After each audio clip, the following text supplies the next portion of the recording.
The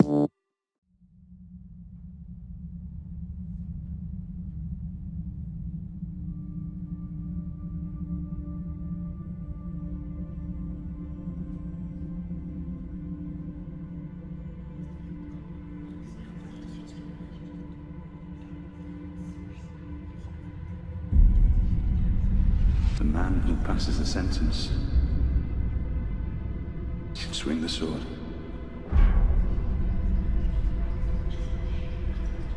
I've won every battle, but I'm losing this war. Show them how it feels to lose what they love. Everyone is mine to torment.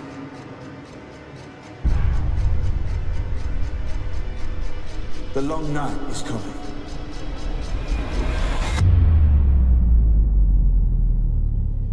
And the dead come with it.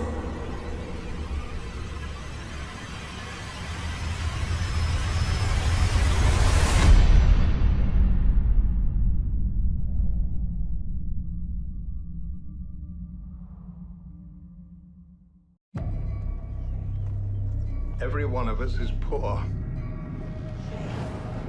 and powerless. And yet together,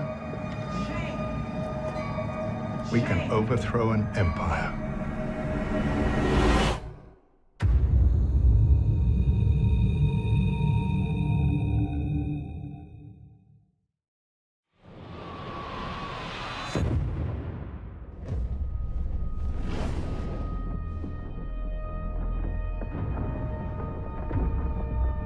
Winterfell is mine.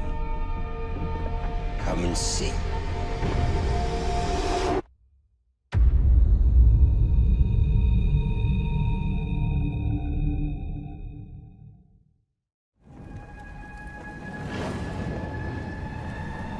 Yevosak. Yorak mahake sonyeri. Khalesi vosi.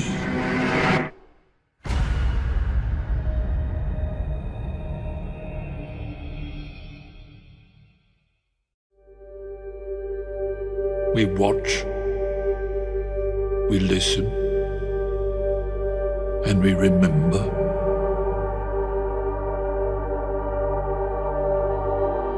The past is already written. The ink is dry.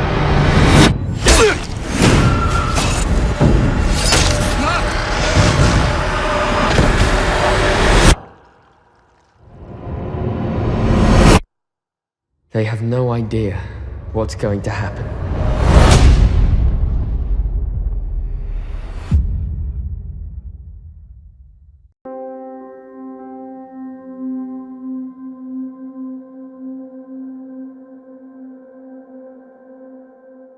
The best aspect of being a camera operator has got to be the sort of physical one-to-one with the camera and creating a shot that the director has in his mind's eye, let's say, and you have to decipher the nuances of what he wants from what he's brought or read from the script and make that practical.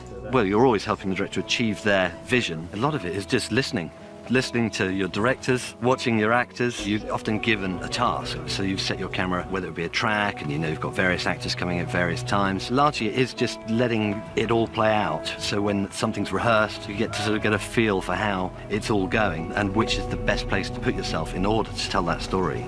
I enjoyed the buzz of being on set. I like the creativity, working with different directors of photography. Some people like to dictate where you put the camera, and other people will give you more of a free rein and ask you to sort of put your creativity into it.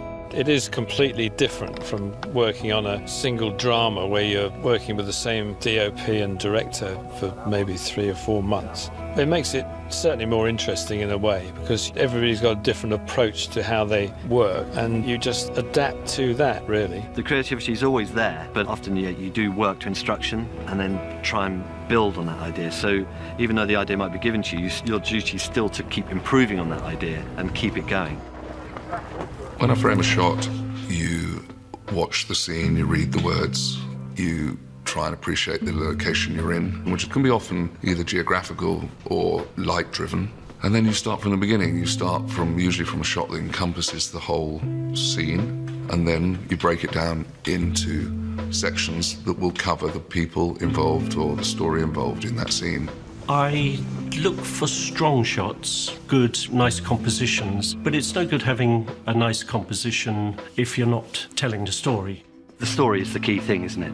You know, let's just say it's a sad character or an angry character. You would immediately start finding your frame would just be heavier or harder or lower, or the mood of the actor will also just draw you to frame the camera in a slightly different way. So sometimes it's not just a signature style that you might have, it's what's happening in front of you which just draws your eye to land the frame in a certain way.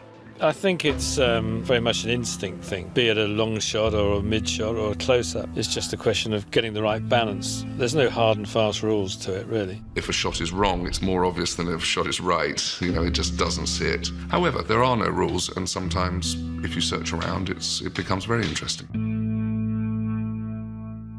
I would say the greatest challenge we've come across on Game of Thrones is probably the terrain for us. Yes, we shoot some very beautiful photographs, or at least I hope we do, but to get the cameras into those positions and to overcome the challenges and still make it look fantastic and great, that's the big thing. Wind, rain, heat.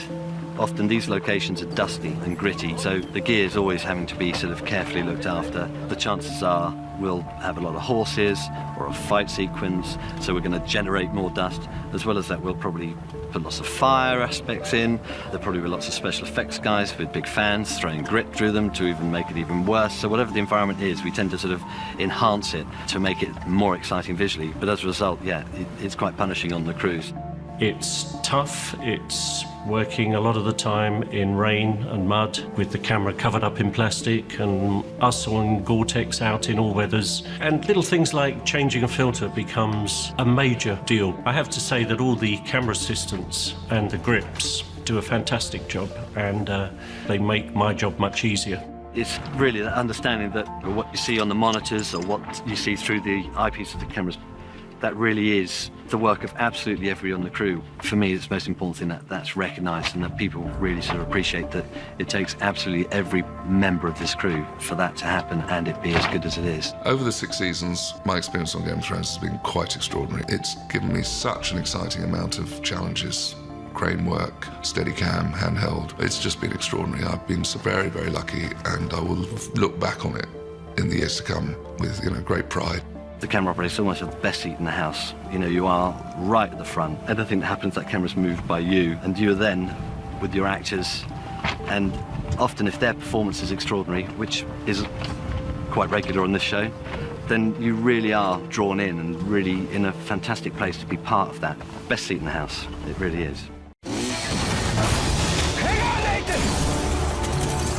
Where is the artifact? Heads up! I made a promise that I was done with this life. How long have we been chasing this thing? Long time. Real long time. Just you and me. No offense to these guys, but they don't get it. If you're done... The world needs the X-Men. That's why I'm here. To fight. Not all of us can control our powers. Then don't. This is war. Everything they built will fall! And from the ashes of their world, we'll build a better one.